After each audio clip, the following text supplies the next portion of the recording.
students. How are you? I hope you just had a great weekend. I hope you're just doing great in this moment at the time of watching the video. Well, you're going to watch this video in the morning, so actually it's 6:44 p.m. So let's go to start a new class. Great. Well, as I always say, thank you very much, Mr. Daniel. Mr. Daniel, he's my colleague, he's my friend, and also my coordinator. I have learned so much from him, so thank you very much, Daniel, as I always say. And well, I am a teacher. My name is Josécarlos Bustamante. I work at Colonial Branch, so I teach secondary, fourth, and fifth. Well, let's going to start with the new topic, and we also have our book. Okay, we've got our Water World book, and today we're going to be focusing on page 64 and 65. Okay, we're going to be talking about page 44 and 65 for this incredible book which I really love at all. And also this is a second year which I use this book and I find it interesting, and also I find it useful. Well, let's go to start today. Okay, today we've got a new topic, and my first question for you would be, what do you think about warnings and prohibitions? What do you think about when you are just getting warned and prohibited by your parents? You want to do something different today, and suddenly you listen to your father and he said, "Hey, don't do that. Hey, you can't go out because it's forbidden. You must do your homework, or you've got plenty duties to do at home." So how do you feel actually when you are just punished, or maybe you want to do something extraordinary, maybe with your friends, and some words of your mother came up your head and she says, "Hey, don't do that, it could be dangerous." Oh my god, these are my mother's words. So that's the deal of today. We're going to be talking about communicative functions interacting with other people. Okay, so we're going to be talking also about how we have to ask people to do things, and also how to respond to warnings or prohibitions, but in a polite way, of course. Okay, we don't have to be, we don't have to rush. We have to do it politely. We have to do it quietly. Okay, remember that. So my first question is, how do you feel about getting punished, getting warned?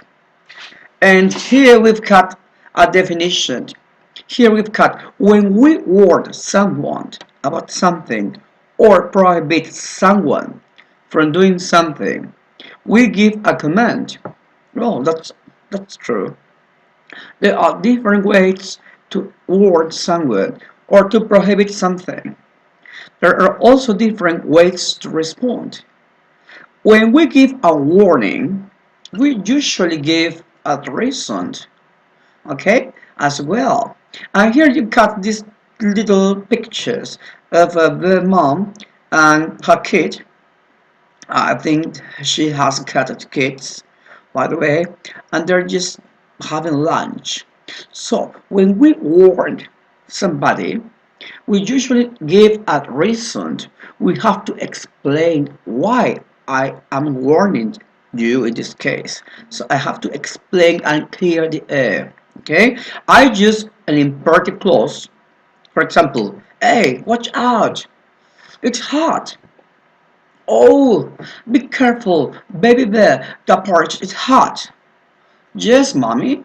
So in this case, they are just having lunch, and mother is just warning them because of the porridge is hot. Okay, so we have to be careful about using imperative clauses. We use a declarative clause with a modal example: should or must. You should be careful, dear. The porridge is still very hot. Yes, dear. Remember, I'm just using a declarative clause with a modal verb. In this case, should or must. Sometimes it depends on the case, it depends on the context too. Okay? You should be very careful, dear. The porridge is still very hot. Yes, dear. So remember that this is the first thing that you must remember at the time of using imperative clauses. Remember, we're just giving warnings if something happened, okay? And we usually give a reason for it. Let's continue. Here we've got sometimes we disagree with our warnings. We don't like to feel warned, to get warned.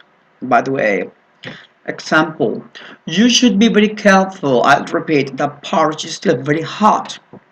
Don't worry, I like the hot.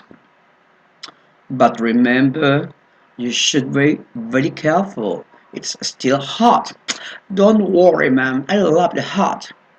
So sometimes we disagree with the warning. We don't like to listen to warnings every time, especially coming from my mom, but also my parents.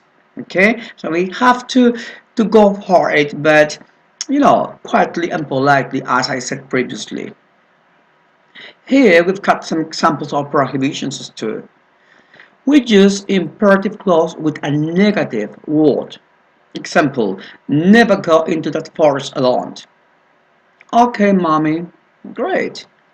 We also can use a negative imperative beginning with don't. Example, don't ever go into the forest alone and don't go into strange houses either. Yes, mommy. We also can use a negative declarative with the modal must. You must never go into the forest alone, and you must not go into strange houses either. No, mommy, I won't. Using a negative declarative with the verb allowed. Goldilocks, you're not allowed to go into the forest alone. Yes, mommy. Goldilocks, it's not allowed to go into the forest alone. Yes, dear. I'm sure she would never do that, dear. So remember, so we've got different definitions, also different imperative clauses, negative, declaratives, and also we are just using modal verbs. These are for prohibitions. As you can look at examples here, you've got two pictures and Goldilocks appeared in the two of them. Great. Also, usually prohibitions are given by people who have the power to enforce the prohibition. A parent, a teacher, the manager of a company, of course, the law. If we go against the prohibition, we might disobey a parent, break the rules at school or work, or break the law.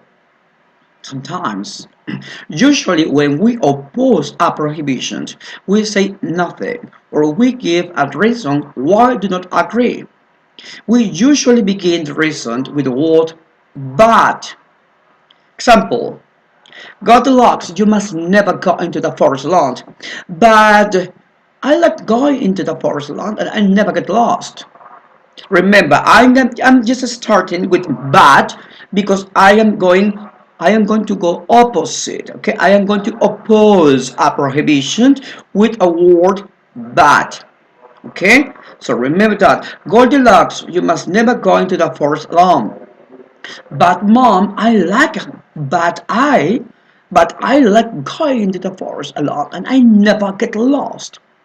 So I but just to go in disagreement. Remember, okay? It's very important. And here we've got a chart. I think it's going to be a great example for you. We've got shapes, we've got the meanings, the color, and examples. Every day at the street, every day at the time of walking, maybe you just going after school, maybe well now we are in a pandemic and we're just doing something at home and we can't look at this kind of signs. We've got this circle with diagonal bar, circle, equilateral triangle, square, rectangle, square, and rectangle. We've got example: no smoking, where eye protection, danger, flammable material, escape route, left, fire extinguisher. So we've got example, and also we've got at the time we just go to the food to the animals. Some sign says no feeding wildlife. So some we've got different separate signs, which there are prohibitions for people. No smoking, no eating, or no drinking. Some establishments have got this kind of signs for people. Be safe, drive smart.